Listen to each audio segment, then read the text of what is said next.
They fired me at 9:17 on a Tuesday. By sundown, I'd written the plan that would bankrupt their strategy, reclaim my clients, and prove that numbers don't move books. People do. My name is Nolan Pierce. For 15 years, I ran the Central Plains sales arm of Hearthline Press in St. Louis, and I ran it the way my father fixed tractors back in Oklahoma. Hands in the grease, eyes on the weather, and never, ever promising a harvest before you've walked the field. If a publisher in Wichita couldn't sleep the night before a launch, I picked up. If a distributor in Davenport lost a pallet in a snowstorm, I drove a truck to make it right. I had paper calendars, a pewter pen, and a car with 312,000 miles. I also had the numbers. 60% of Hearthline's revenue came through the division I built from a desk that wobbled if you leaned on it hard enough. They brought me to the top floor to tell me I was obsolete. The new chief executive had turned 2 startups into headlines and believed that made her fluent in everything. Her name was Marissa Vale. The board loved the way she could say ecosystem and omnichannel without blinking.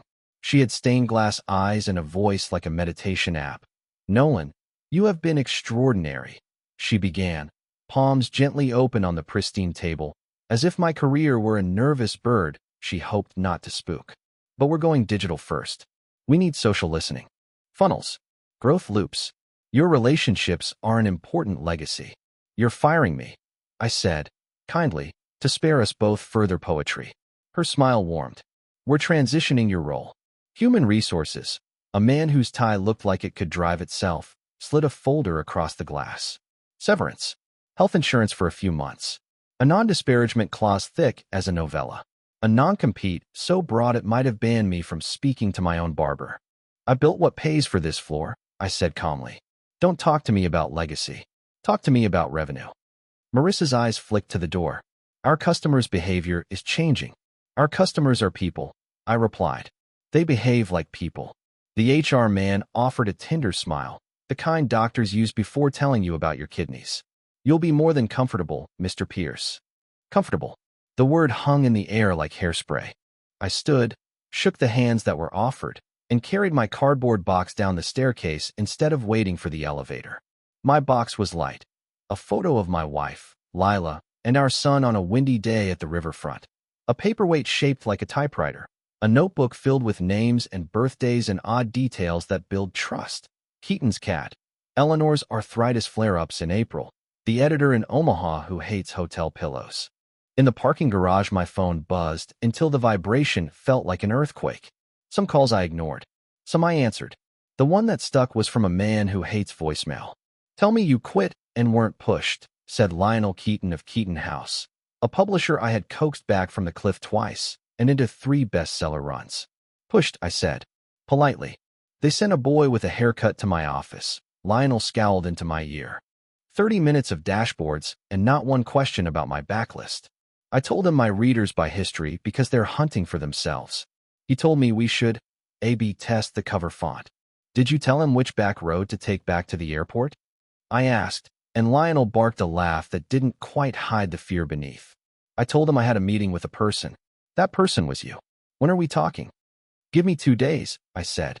"I'll call you with the truth."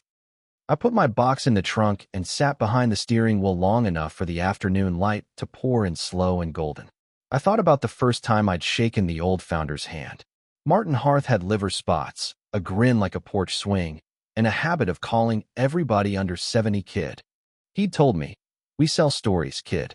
Story is a person talking to a person in a room. If you forget the room, you forget the person, and then what you've got is marketing. Marketing's fine. Keeps the lights on. But story is the house." I don't know how many people hear that early in their career. I got lucky. I drove home the long way, out by the grain elevators and the river, letting the rhythm of the city push the anger out where my better judgment could see it. Lila was still at school. She teaches music, and our boy was at baseball practice. The house smelled like lemon oil and coffee. I put the box on the kitchen table and stared at the notebook. You don't build what I built without learning what not to do. Don't rant. Don't torch. Don't sue because you're hurt. Don't gloat because you're right. You do the next honest thing, and you let the truth ripple out on its own. I called my lawyer. "Evan Hart," said the voice I'd used for a dozen contracts and 2 emergencies. "Please tell me you're calling for something fun." "Evan." Hearthline cut me loose. I said. They're hoping a 6-month severance and a 1-year non-compete will make me sit quietly while they loop and funnel the business into the ground.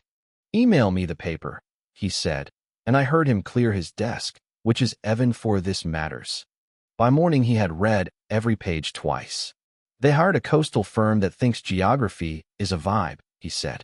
This non-compete, Nolan, it attempts to prevent you from leveraging your own general professional skill. That's unenforceable here. They can try to scare you with it, and they will. But if you don't directly solicit current Hearthline clients and you position yourself as an independent service provider, they won't win a motion. What if I just put a flag in the ground and say, I exist? I asked. Evan laughed. You did that the day you shook the first hand. Then I'm going to keep doing what I do, I said. But I'll do it without a logo I don't recognize anymore. I created a legal entity that afternoon, Northwind Literary Cooperative, LLC. Not a company, not a competitor, not a big glass building, just a structure sturdy enough to hold the work. No website, no press release, no fireworks. I sent one text to one person, a woman whose instincts drove a boutique imprint like a race car. Eleanor, it's Nolan. Call if you want to talk real strategy without decks. She called before the little dots finished. I'm done, she said. I'm done with being told that we're a content provider. We publish books. I'm supposed to get a Zoom this afternoon to explain to a digitally native engagement associate why my authors are furious. I'd rather explain to a possum why it should care about opera. What do you need? I asked. Someone who knows where the floorboards sag, she said. And, if I'm honest, someone who will pick up when I lose my nerve. You're not alone, I said. Then I said what I had not planned to say until the words folded themselves and stood up. I'm convening something. Not an agency. Not a consultancy. A table. 10, maybe 20 independents who share distribution intel, printing leverage, and sales strategy under one umbrella they build together. Northwind Literary Cooperative will exist to connect the right hands. No exclusives. No handcuffs. Just alignment and the understanding that trust is currency. Nolan, she said quietly. This is the thing we all used to wish someone would do when the Big Five pretended we didn't exist. How do we begin? By not poaching, I said. By letting gravity do the work. By telling the truth to the people who can hear it. We met 2 days later in the back of a bakery that closes at 3 and smells like butter and cinnamon and second chances. Eleanor brought a man I love like an uncle and fight like a neighbor, Lionel Keaton. Show me it isn't clever, he said, not bothering with hello. If it's clever, I'm not interested. I slid a sheet of paper across the table. 1 page. No pie charts. A diagram of a table with chairs around it. And in the middle a plain circle that said, Readers. On 3 edges, I had written the only things I believe about this business that you can take to court. Know your humans. Honor your backlist. Ship on time. Lionel read it like a prayer. Which seat is yours? He asked. I pointed to a corner where a line connected 3 chairs without running through the middle. I'm the bridge, I said. Not the center. If this works, you won't need me loud. You'll need me consistent. Eleanor looked at me over the rim of her coffee. What does it cost? She asked. Enough to pay 2 salaries and keep the lights on, I said. Everybody contributes a sliver. No one buys power. If anyone thinks they bought power, they leave. You're not charging me enough, Lionel said. Which makes me trust you more. We shook hands. That's how Northwind began. A baker turned a sign to closed, and 3 people who were sick of being told to become a brand decided to be a community instead. Word moves fast where books are printed slowly. In a week we had 6 members. In 2, 10. I answered calls at my kitchen table, then at a donated desk in the back of a design studio that made hand-lettered wedding invitations.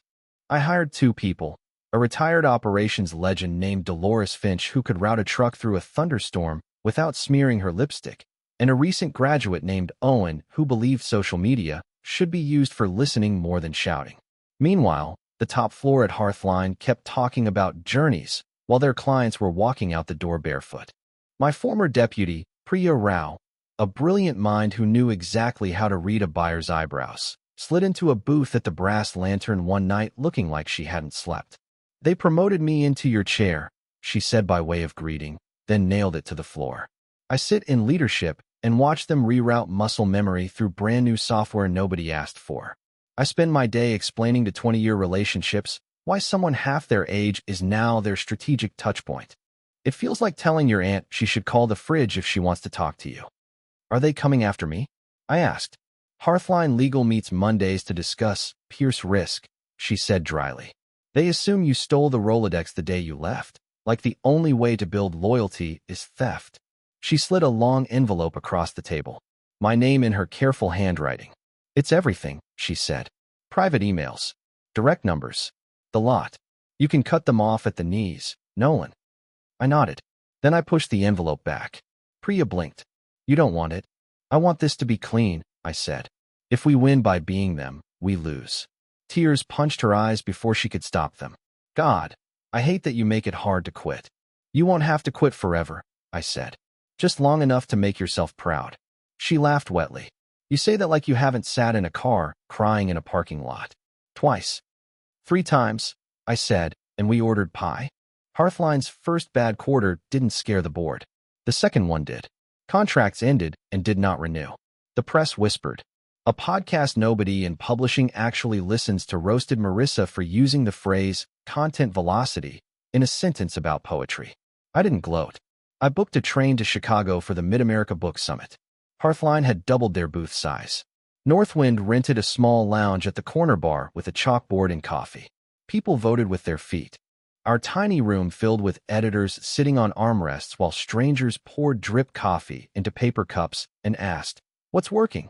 We talked about printer lead times, freight rates for odd trim sizes, and why a backlist title paying rent over 10 years is the envy of every SaaS company on earth. Marissa walked past our door twice without looking in. Her badge swung from a lanyard that said sponsor.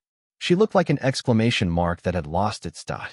At 5 p.m., a woman in a gray suit leaned in and asked for me by my full name like a parent at a playground. Mr. Pierce, I'm Valerie Song, outside counsel for Hearthline. You've been served. She handed me a packet the size of a chemistry textbook. I looked at the front page, then at the room full of people who had just spent 2 hours swapping warehouse horror stories. Valerie, I said, keeping my voice gentle, you're about to try to sue gravity. Valerie was better at her job than I wanted her to be. The letter accused me of tortious interference, unfair competition, and a few other phrases designed to make me sound like a hurricane. Evan laughed when he saw it. They're hoping to scare the fence-sitters, he said. Here's what we do. We respond with facts. We show that Northwind isn't a company that steals clients. It's a cooperative that exists because a community wanted a home. We show your communications. Clean. Non-soliciting. We show theirs. Messy. Overbearing. Can we fight this without making it about a referendum on Marissa? I asked. We can, he said.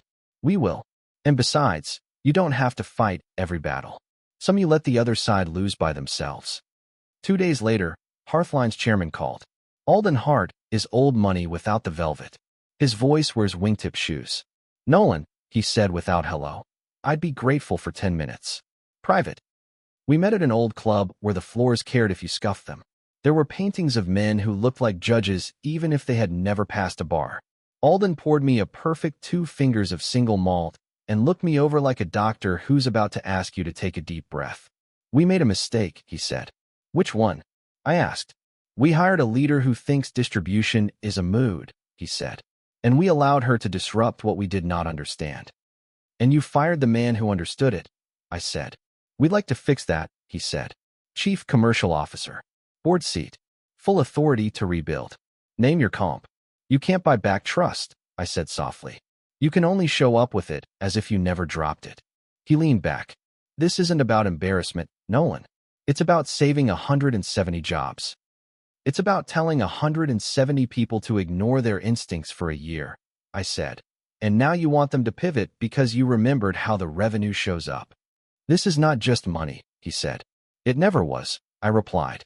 He looked old for the first time. What would it take, he asked, for you to come home? Forgive yourselves publicly for forgetting what your founder taught you, I said, and put someone in charge who still believes it. It isn't me. My home is elsewhere now. Alden's mouth pulled into a line. He raised his glass anyway, a toast to the ghost of the thing we both loved. By the time we left that room, 2 more independents had emailed asking to join Northwind. We interviewed them like you interview a tenant you might share a kitchen with. Do you wash your dishes? Do you label your leftovers? Can you hear other people when they talk? We filled our new room, an old printing warehouse south of downtown with skylights that made even January feel like a promise. We put a battered conference table in the middle and chairs that didn't match. In the front corner, Owen ran a whiteboard with 3 columns. What we're doing, what we're learning, what we're fearing. Dolores brought in a coffee pot the size of a toddler and told us that no good decision had ever begun with an empty carafe.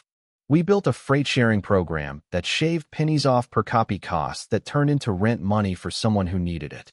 We created a traveling sales circuit, real people, in person, who'd spend half a day with a bookstore owner instead of blitzing them with emails. We made a production calendar visible to everyone, which meant a printer in Iowa could call a publisher in Missouri and say, "If you can move this by a week, we can save you $7,000. We said yes to things that felt like us and no to things that felt like the story people tell when they're trying to impress a cousin at Thanksgiving. Hearthline's third quarter landed with the sound of a dropped piano. On the earnings call, yes, I listened, because I'm human, Marissa said churn so many times I thought she might be about to make butter. The analyst questions were polite knives. What are you doing to address client attrition? Asked a voice that could strip paint. How do you replace relationship-driven sales at scale? Asked another, proving that sometimes the right question is a verdict. The next morning, a press release said Marissa had chosen to pursue opportunities closer to her roots in the innovation economy. The market nodded its head like a patient ant. Hearthline's board tried one more gambit. A letter arrived, delivered by hand. We hereby waive your non-compete and non-solicitation restrictions. It was meant as a nod, an olive branch, an unspoken admission that they had pushed too hard on the wrong lever. It felt like being given permission to do what you had already chosen to do without needing permission. Priya called that afternoon. They waved white flags, she said, breathless, then laughed at her own accidental pun. So, is there a chair for me in that warehouse? Or do I build my own and earn it? You earned it the day you slid the trap across the table, and I watched you take your hands off it, I said. Come home. She did. Others followed. Not in a rush. In a tide. We didn't measure success by how many resumes we collected. We measured it by how much weight came off people's faces when they realized they were allowed to work the way their hands remembered. Months became a year. Northwind grew to 23 members, and then to more than I was comfortable naming without a breath. Publishers Ledger ran a story about us. The headline embarrassed me, the human-first cooperative that outran a legacy giant. But I let Owen tape it to the wall because he deserved to be proud of the thing he was helping build. That winter, Lionel called late on a Sunday, a sound in his voice I hadn't heard before. I was in the stacks today, he said, which is Lionel for, I'm thinking about quitting at something I'm good at if this hurts anymore. A little boy was sitting cross-legged on the floor reading one of our reprints about the Lakota winter counts. He was whispering the words like a promise. His mother told me he'd found it in the library because the new books were out of his reach, but the reprint spine was bright and thin. Nolan, our distribution calendar put that book on that shelf today. Because of your freight plan. It would have been next week. They move next week. Lionel is not a man who cries. I heard him swallow hard. I know we measure the money, and we should. But today I measured impact in a boy's whisper. Thought you should know. It is difficult to explain to someone who hasn't stood where I stood why I didn't feel like a conqueror. I felt like a farmer in late summer, sun on my neck, looking down a row of corn at the work we had done and saying, we did not cheat. We did not lie. We pulled the weeds and said the rain out loud with gratitude. Hearthline did not die. Companies like that don't. Not if there is equity in a family name and a board willing to admit the bad and hire the humble. They brought in a new chief from inside. The head of production, a quiet woman named Ruth with laugh lines and a habit of bringing homemade cookies to meetings. She called me a week after her appointment. Nolan, she said, if I asked you to help Hearthline from the outside, would Northwind throw stones at me? Northwind doesn't throw stones, I said. We pass salt and bread. What do you need? I need to stop the bleeding without installing a tourniquet on the heart, she said. I need you to tell me which of your people could teach my people without selling their souls. Priya can teach anyone, I said. Lionel can teach you distribution you won't find in a book. Dolores will school your ops team and make them laugh while she does it. Send me a scope, Ruth said. A list, a prayer, whatever you call it. We will pay fairly. We will listen. It felt, if not like redemption, then like repentance. And repentance is a kind of forward motion. The board's old chair, Alden with his tired eyes, called me again one spring morning. I understand what you told me last year, he said. We forgot what we were. We started playing a different sport because the uniforms were shinier. You remembered, I said. We remembered because the numbers forced us to, he admitted, and because our people threatened to leave if we didn't. I want you to know I'm stepping down. I don't deserve to preside over the rebuilding. I built the tower and forgot to check the foundation. He wanted forgiveness. We were men of a certain age. We trade absolution like rare baseball cards. I told him the truth. You don't need my forgiveness, I said. You need to shake Ruth's hand and stay out of her way. I went to see the old founder the day after. Martin Hearth had moved to a care facility that smelled like clean sheets and boiled vegetables. He hadn't lost his grin. Kid, he said, which is what he's called me since I was 28 and anxious on a sofa. You built a barn. I built a table, I said. Then enough people sat down that the table turned into a barn. He laughed until he coughed, and then took my hand. You remembered. That's all any of us can ask of anybody, he said. You hired me, I said, and he squeezed my fingers like a father would. On the way out, I stopped by the bookshelf in the lobby. There, in a place you could reach without a stool, was a paperback Northwind had helped shepherd from a small press in Missouri to 1,000 nightstands across the plains. On the inside cover was a note in pencil, for Mom. This one sounds like our road. I touched the paper like it might hold a pulse. At home, Lila asked me what we owed and what we could afford. She asked it without fear, because she has lived with a man who knows the difference between reward and riches. Our boy, Carson, who is now taller than me and too kind to mention it, asked if he could help at the warehouse. He spent the summer learning to break down boxes with a knife you keep sharp and respect. One hot afternoon, I watched him haul a dolly up the ramp and thought of myself in a dusty suit, 30 miles from anywhere, drinking undecent coffee made by a woman whose husband had died the week before and who asked me if I thought her poetry imprint still mattered. I told her the truth then. I tell the truth now. Sometimes, very late, when the sky over the river turns the color of paper right before the ink hits it, I stand in the doorway of the old warehouse and listen. Forklifts beep. Someone laughs. The coffee pot sighs. A printer in Des Moines calls to say a pallet is early.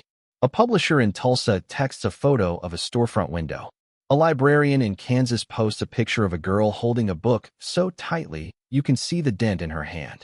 No one remembers the minute they fire you. They remember what you built after you stopped needing their permission. People ask me what revenge felt like. They expect a story about a boardroom. They want a slam, a gotcha, a headline. They want to hear I humiliated someone who once shortened my name. Here's the truest version. Revenge felt like opening our door to someone who thought maybe they were done and saying, sit. We saved you a chair. It felt like hearing Ruth admit both regret and resolve in the same sentence and realizing the things we love are resilient if we give them air. It felt like a boy whispering words he found on a Tuesday because we didn't delay a shipment to prove a point. Marissa will be fine. She will raise money for something that knows how to tweet. Alden will serve on a museum board that needs him to open a checkbook and shut his mouth. The lawyers will write more clean paragraphs. The analysts will build more models that can't simulate the curve of a grandmother's spine as she leans in to read with a child. I will keep doing what I have always done and what men like Martin taught me to do. I will remember the room. I will remember the person. I will try to be the hinge that doesn't squeak. This morning, as I lock the warehouse and step into the cold, my phone buzzes. A number I don't recognize. A woman's voice, hesitant but clear. Mr. Pierce? My name is Nora. I run a tiny press on the north edge of nowhere. I heard about what you're doing. I'm not sure I belong. You do, I say, before she finishes explaining the reasons she thinks she doesn't. We have a seat. You bring your work. We bring coffee. We'll figure out the rest. I start the car. The radio is talking about storms to the west and sunshine by the weekend. I make 3 calls. I answer 5 emails. I drive to the river, then to the post office, then to the warehouse where someone left fruit on the break table with a note that says take what you need. When I sit down at my desk, there is a stack of envelopes with hand-canceled stamps from places that go to sleep early. I open one. It is a thank you note in jagged penmanship from a bookseller in a town of 8,000 who says our shared freight saved her store enough to fix the roof before it leaked on the biography section. I put the note on the pinboard. I write the date with my pewter pen. I answer the next call. They fired me at 9:17 on a Tuesday. By sundown, the blueprint was on my kitchen table. By spring, the warehouse smelled like coffee and binding glue. By fall, the people who had been told they were legacy discovered they were the future. And by the time winter made its first hard promise, the truth was visible to anyone willing to look. Algorithms can amplify voices, but trust makes them sing.